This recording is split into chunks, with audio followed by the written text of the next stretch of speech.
Coconut இல்லாம super திக்கா egg gravy எப்படி செய்றதுன்னு பார்க்கலாமா? இது ரைஸ், சப்பாத்தி, தோசை எல்லாத்துக்கும் பெர்ஃபெக்ட்டா இருக்கும். ஹாய் வணக்கம் அண்ட் வெல்கம் பேக். இன்னைக்கு நான் 5 எக்ஸ் யூஸ் பண்ணிட்டு ஒரு ஃபேமிலி ஈவினிங் டின்னர் ரெசிபி தான் ஷேர் பண்றேன். ஃபர்ஸ்ட் பாயில் பண்ண எக்ஸ் இது போல கட் பண்ணி எடுத்துக்கோங்க. அப்பதான் மசாலாஸ் அப்சர்வ் ஆகும்.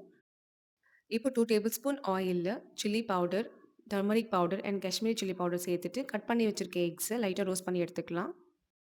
இப்போ இதே பேன்ல கிரேவிக்கு தேவையான மசாலா ரெடி பண்ணிக்கலாம்.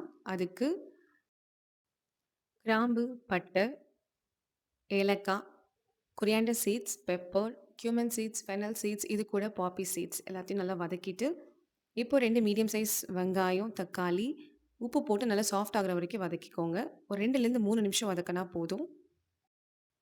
இப்போ ஸ்லைட்டா கூல் டவுன் ஆனதும் இது எல்லாத்தையும் பிளெண்டருக்கு மாத்திட்டு ஃபைனா அரைச்சுக்கோங்க. இதுதான் நம்ம கிரேவிக்கு திக் பேஸ்.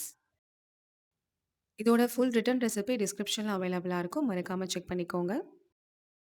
இப்போ ஆயில் இல்ல கீ சேர்த்துட்டு, இது கூட finely chopped onion, ginger garlic paste நல்லா ரா ஸ்மெல் போற வரைக்கும் வதக்குங்க. இப்போ இது கூட நம்ம அரைச்சு வச்ச மசாலா பேஸ்ட் சேர்த்துட்டு நல்லா கலந்து விட்டுக்கோங்க. லோ ஃப்ளேம்ல 5 டூ 6 மினிட்ஸ் வதக்குங்க. இல்லாட்டி அடி பிடிச்சிரும்.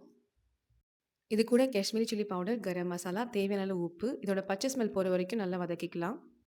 நம்ம சேர்த்த மசாலா நல்லா வதங்கி வந்ததும், எண்ணெய் பிரிஞ்சு வரும். இப்போ இது கூட கொஞ்சம் தண்ணி சேர்த்து கலந்து விட்டுக்கலாம். கிரேவிக்கு தண்ணி நெறைய தேவைப்படாது. அதனால பார்த்து சேர்த்துக்கோங்க. இந்த ஸ்டேஜ்ல உப்பு செக் பண்ணிட்டு 2லேருந்து 3 நிமிஷம் சிம்மர்ல மூடி போட்டு குக் பண்ணுங்க.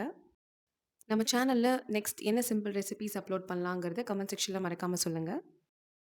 பாத்தீங்களா? இதுதான் பெர்ஃபெக்ட் கிரேவி கன்சிஸ்டன்சி. இப்ப நம்ம ரோஸ்ட் பண்ணி வச்சிருக்க எக்ஸ் ஒன்னொன்னா ஆட் பண்ணிக்கலாம்.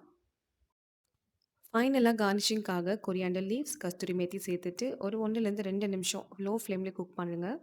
ஒரு வாட்டி நல்லா கலந்து விட்டுக்கோங்க. அதுக்கப்புறம் ஸ்விட்ச் ஆஃப் பண்ணிடுங்க. வாவ்! பாத்தீங்களா? கிரேவி பார்க்கவே ரொம்ப டெம்ப்டிங்கா இருக்குல்ல? நீங்களும் இந்த ரெசிபிய மறக்காம உங்க வீட்ல செஞ்சு பாருங்க. அண்ட் உங்க ஃபீட்பேக்க கமெண்ட் செக்ஷன்ல சொல்லுங்க. இந்த வீடியோ யூஸ்ஃபுல்லா இருந்தா லைக் பண்ணுங்க. இதே போல சிம்பிள் ரெசிபீஸ்க்கு நம்ம சேனல சப்ஸ்கிரைப் பண்ணுங்க. Thanks for watching this video till the end. See you soon in my next recipe. Bye bye.